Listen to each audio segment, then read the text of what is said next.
ये अनाथालय सिर्फ ईंटों और पत्थरों का नहीं है, ये मेरे देश के भविष्य का सपना है। कुछ नहीं होगा, मैं हूं ना। आज की रात हमारी जीत की रात है। किसी भी शहर की सबसे खतरनाक जगह वह नहीं होती जहां अपराध पलते हैं, बल्कि वह होती है जहां अपराध सोने की चमक में छुप जाते हैं। आज इसी चमक के बीच खड़ी थी एएसपी मीरा, और उसकी आंखें उस सच को भांप चुकी थीं जिसे बाकी दुनिया ने दान समझ रखा था। दृश्य मिस्टर खन्ना अनाथ आश्रम का भव्य उद्घाटन। भीड़, मीडिया, लाइफस्टाइल पत्रकार, महंगी कारें, कैटरिंग के चमकीले स्टॉल, सब जगह शोर है, खुशी का, उम्मीद का और नकली नैतिकता का। मिस्टर विक्रम खन्ना 50 साल का, सफेद कुर्ते में, चेहरे पर मुस्कान, और उस मुस्कान में छिपा हुआ कुछ बहुत ही अंधेरा। लेकिन मुख्य कुर्सी पर बैठी एएसपी मीरा किसी को देखकर नहीं मुस्कुराती। मीरा को इस चमक दमक से नफरत नहीं थी, उसे नफरत थी उस नकली भलाई से जहां इंसानियत बिक रही हो और तालियां बज रही हों। खन्ना, ये अनाथालय सिर्फ ईंटों और पत्थरों का नहीं है। मेरी दिवंगत पत्नी की आखिरी इच्छा कि मैं उन बच्चों के लिए कुछ करूं जिनके पास कोई नहीं। आज मैं वही कर रहा हूं। मीरा बस हल्की मुस्कान देती है, वह मुस्कान जो केवल शिष्टाचार के लिए होती है, दिल की नहीं। तभी एक छोटा बच्चा 7 साल का, दुबला पतला, भूरी आंखों वाला गुलदस्ता लेकर आता है।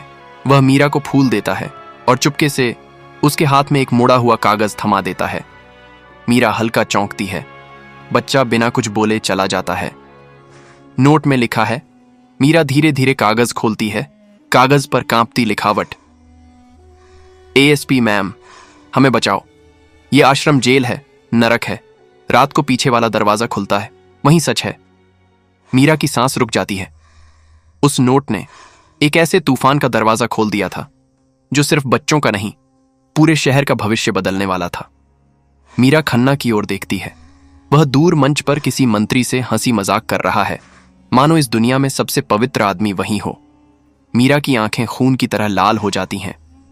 मीरा का मन और वह शक जो खामोश नहीं होता, भीड़ में सब मस्ती कर रहे हैं। खाना, फोटो, मीडिया, सब अपने अपने काम में। लेकिन मीरा की आंखें हर चेहरे को पढ़ रही हैं। क्या यह बच्चा झूठ बोल रहा है या यहां कुछ बहुत बड़ा गलत हो रहा है? लेकिन वह तुरंत कदम नहीं उठाती। मीरा जानती थी अगर खन्ना बेगुनाह निकला तो उसकी वर्दी पर दाग लग जाएगा, और अगर खन्ना दोषी निकला तो वह दुश्मन कोई साधारण आदमी नहीं, पूरे शहर की सत्ता का एक काला बादशाह था। उसकी आंखें धीरे धीरे खतरनाक दृढ़ता में बदलती हैं। मीरा मन में, सच्चाई सिर्फ एक बार मिलती है और यह मौका मैं नहीं छोड़ सकती। दृश्य बदलता है। अगले दिन एएसपी मीरा, अब मीरा नहीं, नेहा शर्मा, एक सामाजिक कार्यकर्ता के रूप में। वह हल्के सलवार सूट में, बिना मेकअप, बाल बांधे हुए आश्रम के गेट पर पहुंचती है।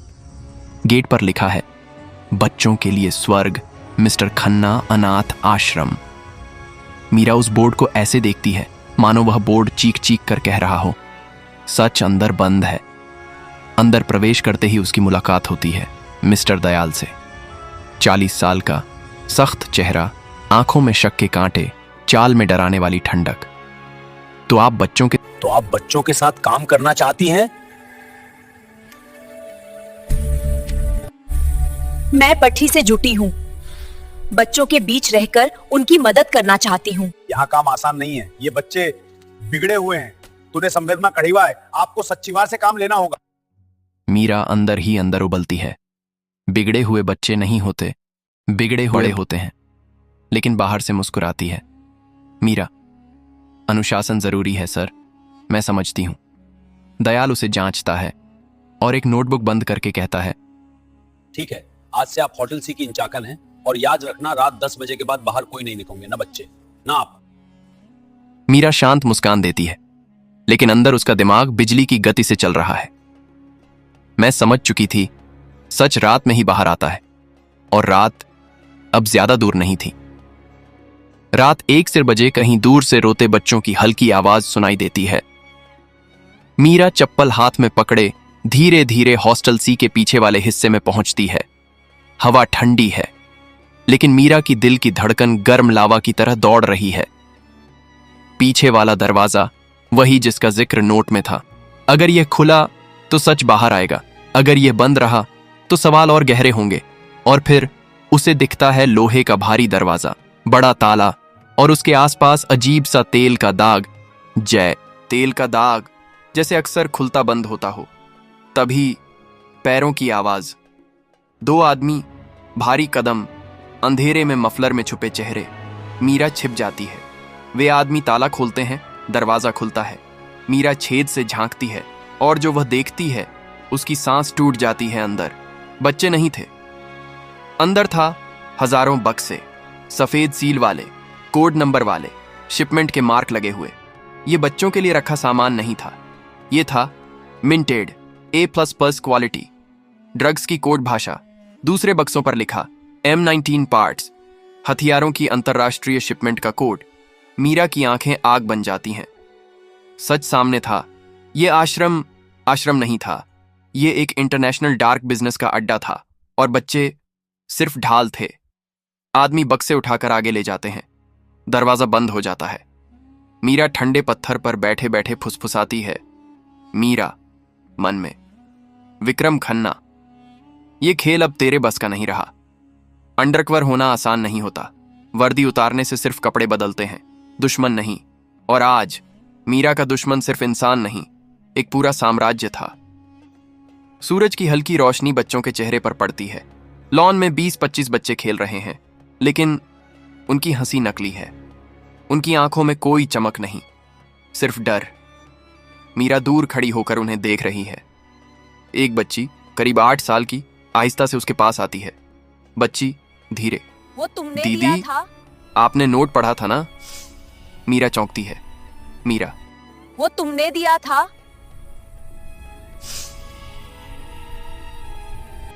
रात को पीछे वाले कमरे से चींच आती है। जो बच्चे वहां जाते हैं वो वापस नहीं आते। देते, और जो जाते हैं वो दोबारा दिखते नहीं। मीरा के भीतर लावा फटने लगता है। कुछ नहीं होगा, मैं हूं ना। मैं हूं ना। बच्ची डर के मारे अपना होंठ काटती है। बच्ची, दीदी, ये मत कहना कि आप ASP हो, किसी को मत बताना, यहां दीवारें भी सुनती हैं। बच्ची भाग जाती है।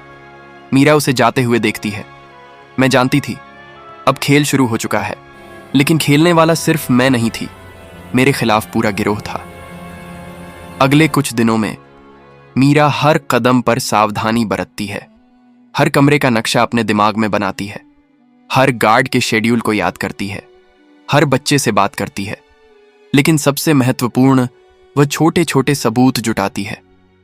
मीरा अपने दुपट्टे में लगे एक छोटे स्पाई कैम से बक्सों, कमरों, रजिस्टरों और गार्ड की हरकतों की तस्वीरें लेती है। खन्ना के ऑफिस में फाइलें देखकर कुछ ब्रांच कोड, अकाउंट नंबर और विदेशी शिपमेंट के नाम लिख लेती है।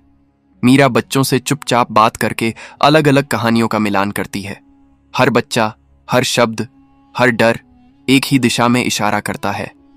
यह आश्रम नहीं, एक नरक था। खन्ना अक्सर आश्रम आता है, बच्चों से पिता जैसे प्यार दिखाने का नाटक। मीडिया सामने अलग चेहरा और बच्चों के सामने अलग। मीरा दूर से सब देखती है, नफरत और चुप्पी दोनों एक साथ। लेकिन दयाल, उसे पहली बार देखते ही शक हुआ था। अब वह शक गहराता जा रहा है। वह दूर से मीरा को घूरता रहता है, जैसे उसकी आंखें मीरा की नकली पहचान को चीर कर देखना चाहती हों। एक दिन, दयाल, नेहा जी, आपकी फाइल मैंने काफी खोजी, लेकिन आपके NGO का कोई रिकॉर्ड नहीं मिला। मीरा मुस्कुराती है, जैसे उसे पहले से पता हो। मीरा, NGO बंद हो चुका है, अब मैं फ्री वर्क कर रही हूं। दयाल की मुस्कान सांप जैसी। दयाल, अच्छा, बड़ा दिल है आपका, लेकिन यहां दिल से ज्यादा दिमाग की जरूरत है। मीरा बस सिर हिलाती है, लेकिन वह समझ जाती है खतरा शुरू हो चुका है। रात को खामोशी फैली है, बच्चे सो चुके हैं, गार्ड अपनी चाय पी रहे हैं। मीरा अपने कमरे में बत्ती बंद करती है, दरवाजा थोड़ा खोलकर बाहर निकलती है। धीरे धीरे, बिना आवाज किए, खन्ना के निजी ऑफिस में पहुंचती है। मीरा कंप्यूटर ऑन करती है। उसके उंगलियों की रफ्तार तेज। पासवर्ड ट्राई करती है। पहला पासवर्ड गलत, दूसरा गलत, तीसरा गलत। अचानक एक आइडिया। वह खन्ना की डेस्क पर रखे फोटो फ्रेम पर देखती है। उसकी दिवंगत पत्नी की तस्वीर, नीचे तारीख 20/09/2005। मीरा वही पासवर्ड ट्राई करती है। लॉगिन खुल जाता है। सच को लॉक करने वाले हमेशा अपनी कमजोरी से पासवर्ड लगाते हैं। सिस्टम खुलते ही मीरा की आंखें चौड़ी हो जाती हैं। विदेशी डीलरों के नाम, डॉलर के ट्रांजैक्शन कोड लैंग्वेज में चिट्ठियां, बच्चों के नाम पर स्कैम अकाउंट और ब्लैक मनी के चक्र। मीरा तेजी से सब कॉपी करती है अपनी पेन ड्राइव में, लेकिन तभी दरवाजा बंद होने की आवाज। मीरा मुड़ती है। दरवाजे पर दयाल खड़ा है। अंधेरे में उसका चेहरा और भी डरावना लगता है। मीरा की पहचान खुलती है। दयाल धीरे धीरे आगे आता है। दयाल, हल्की मुस्कान। नेहा जी, अगर बच्चों के कागज ढूंढ रही हैं तो यह गलत जगह है। मीरा शांत हो जाती है। वह जानती है यह पल उसकी जिंदगी का मोड़ है। मीरा, मैं बस कुछ रिकॉर्ड्स। दयाल उसकी बात बीच में काटता है। अपनी जेब से एक कार्ड निकालता है और जमीन पर फेंक देता है। मीरा नीचे देखती है। वह उसका एएसपी मीरा का असली आईडी कार्ड है। दयाल, आपको लगा हम नहीं जान पाएंगे कि नेहा शर्मा कौन है। माहौल 1 सेकंड में ठंडा हो जाता है। मीरा की सांसें रुक जाती हैं। दयाल, एएसपी मीरा, आपने सोचा क्या था? आप हमारे घर में घुसकर हम पर नजर रखेंगी, और कभी कभी सच तक पहुंचने का रास्ता इंसान की रूह तक को चीर देता है। एएसपी मीरा ने रुद्र प्रताप के काले साम्राज्य का दरवाजा तोड़ दिया था, पर उसने अभी तक देखा ही क्या था? असली शैतान। परछाइयों में उसका नाम फुसफुसा रहा था। रात में ऑफिस में हुई लड़ाई के बाद मीरा ने दयाल को बेहोश किया था, डेटा चुराया था और भागकर बाहर निकल गई थी। आश्रम का प्रांगण। बच्चे खेल रहे हैं, पर उनकी आंखों में डर की धुंध अभी भी है। मीरा अपने कमरे से बाहर आती है। बैग उसके कंधे पर, चेहरा सतर्क। मैंने सोचा था रात का तूफान गुजर चुका है, पर असली तूफान तो अब उठने वाला था। जैसे ही मीरा दालान से निकलती है, 2 गार्ड तेजी से नहीं सर, आपको ऑडिस में बुला रहे हैं। काफी खजूरी बात है। तरीका, आवाज, पूरा माहौल, सब कुछ किसी जाल जैसा लग रहा था। वह धीरे धीरे हाथ में पकड़ा मोबाइल कसती है। मीरा, मन में, अगर रात की बात किसी को पता चल गई तो मुझे यहां जिंदा बाहर नहीं जाने देंगे। मीरा ऑफिस में पहुंचती है। कमरा हल्की अंधेरी में है। टेबल पर रुद्र प्रताप बैठा है। सफेद कुर्ता, सोने की घड़ी, चेहरे पर शक की हल्की चमक। उसकी आवाज नरम लेकिन बेहद डरावनी। आइए नेहा जी, कल रात बैठिए। हॉस्टल सी में पुलार हुई। मीरा बैठती नहीं, किसी ने दूसरे की सीधा खड़ी कोशिश रहती की है। रुद्र, आप तो धीरे नहीं से थी, कल रात हॉस्टल सी में पुलार हुई। किसी ने दूसरे की कोशिश की। आप तो नहीं थी? नहीं सर, मैं तो मेबेट दफतर तैयार कर रही थी। रुद्र धीरे धीरे उठता है। टेबल से एक छोटा टैब उठाता है और फिर स्क्रीन पर सीसीटीवी फुटेज। हॉस्टल सी के बाहर एक छाया। मीरा की शक्ल तो साफ नहीं दिखती, लेकिन चाल से पहचानना मुश्किल नहीं। मीरा का दिल जोर से धड़कता है। गर्दन पर हल्का पसीना। रुद्र प्रताप, काफी मिलती जुलती है आपसे। मीरा मजबूती से सांस लेती है। मीरा, बहुत से लोग ऐसे कपड़े पहनते हैं। रुद्र पास आता है, इतना पास कि मीरा उसकी सांस महसूस कर सके। रुद्र फुसफुसाकर, आप जानती हैं नेहा जी, धोखा मुझे सबसे ज्यादा नापसंद है, और अगर कोई मुझे धोखा दे तो मैं उसे जिंदा नहीं छोड़ता। उसकी आंखें किसी दानव की तरह चमक रही थीं। मैं समझ गई। मैंने उसके साम्राज्य को सच में हिला दिया था, और हिलते साम्राज्य हमेशा खून मांगते हैं। तभी दरवाजा खुलता है।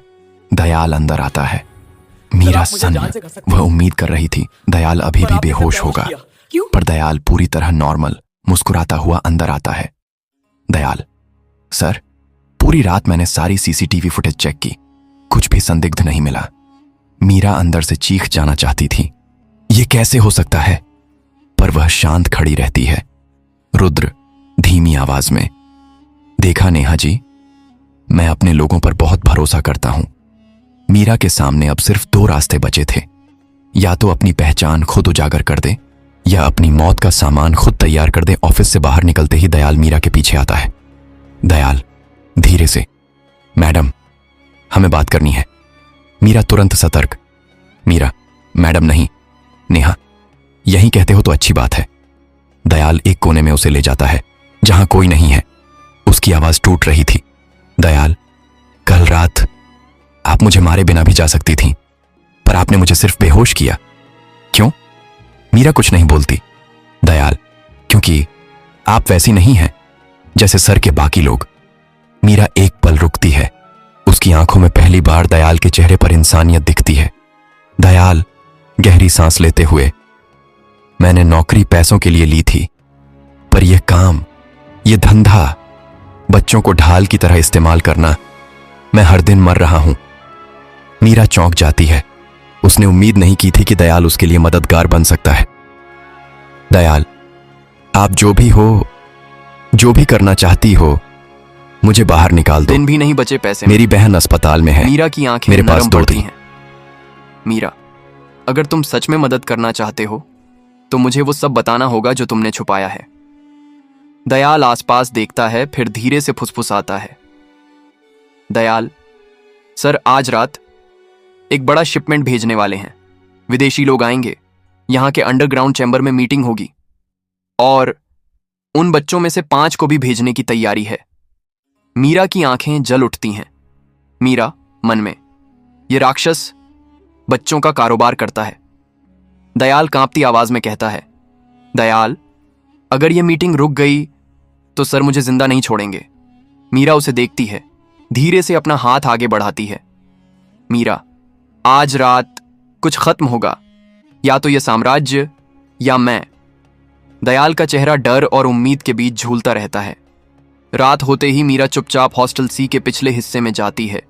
गहरी ठंडी हवा, अंधेरे में सिर्फ बच्चों की कमजोर आवाजें। मीरा दीवार के पास झुकती है, जहां एक छोटा सा हाल है जिसमें 7-8 बच्चे बंद हैं। उनके चेहरे भूख, डर और निराशा से भरे हुए। जैसे ही वे मीरा को देखते हैं, एक लड़का फुसफुसाता है।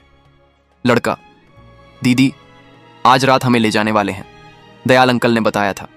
मीरा चौंकती है। मीरा, तुम्हें कैसे पता? लड़का डरते हुए, क्योंकि हम में से 3 को पिछले हफ्ते भी ले गए थे, वे कभी वापस नहीं आए।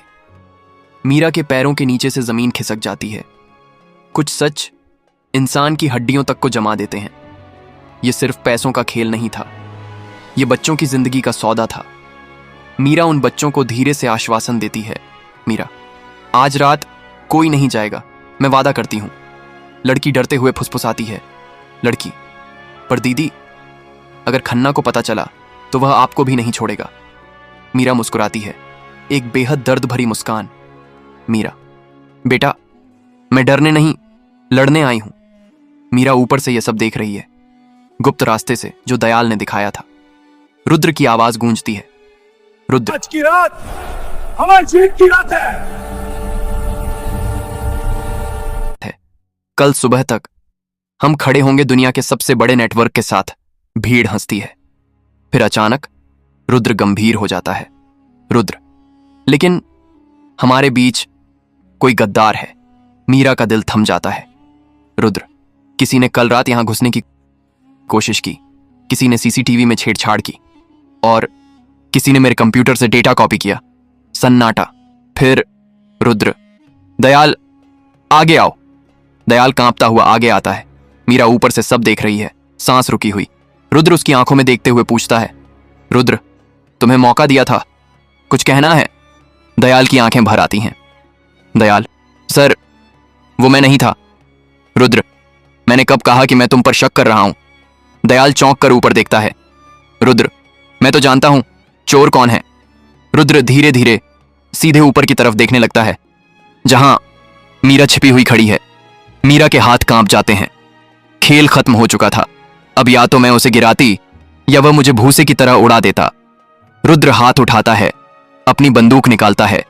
एक झटके में छत की ओर गोली चलाता है। धड़ाम! छत के किनारे का हिस्सा टूटता है।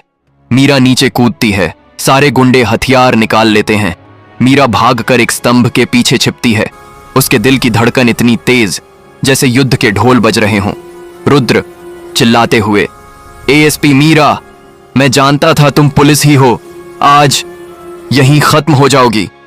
मीरा पहली बार जोर से चिल्लाती है, मीरा, रुद्र, आज तुम्हारे साम्राज्य का आखिरी दिन है। वह अपनी कमर से छिपाई हुई पिस्टल निकालती है। ढाएं, पहली गोली एक गुंडे के कंधे में, धम, दूसरी गोली, एक हथियार गिरता है। पूरे चेंबर में गोलीबारी शुरू। मीरा तेजी से पिलर्स के पीछे दौड़ती है। उसकी चाल, आंखें, साहस, सब कुछ एक शिकारी शेरनी जैसा। रुद्र पागलों की तरह चिल्लाता है, रुद्र, मारो उसे, कोई जिंदा नहीं छोड़े। के बीच मीरा अचानक ठिठक जाती है, क्योंकि एक छोटे से कमरे में उसने 5 बच्चों को बंद देखा, जिन्हें आज रात भेजा जाना था। भीतर से बच्चों की चीख, दीदी बचाओ। मीरा के चेहरे पर खून की एक बूंद गिरती है, पर उसकी आंखों में आग दहक उठती है। वह बंदूक उठाती है और वियो, तेज दमदार आवाज। अब यह लड़ाई सिर्फ पुलिस और अपराधियों की नहीं थी, यह एक मां और राक्षस के बीच का युद्ध था, और मीरा अब किसी को नहीं छोड़ेगी। मीरा अपनी निडरता से खन्ना के गुंडों को हराती है। खन्ना भागने की कोशिश करता है, लेकिन मीरा उसे पकड़ लेती है और हथकड़ी लगा देती है। मीरा, तुम इन बच्चों के अभिभावक नहीं, उनकी जान के दुश्मन थे। अब ये बच्चे नहीं, तुम जेल की सलाखों के पीछे अंधेरे में रहोगे। सूरज की पहली किरण, बच्चे बाहर निकल रहे हैं, मुस्कुरा रहे हैं। मीरा अपनी टीम के साथ खड़ी है। एएसपी मीरा ने अपनी ड्यूटी नहीं, बल्कि अपनी इंसानियत निभाई। उसने वर्दी उतारी, पर न्याय का साथ नहीं छोड़ा, क्योंकि जहां भी शैतान अपनी जन्नत बनाता है, वहां एक एएसपी बनकर आती है और सत्य की जीत होती है।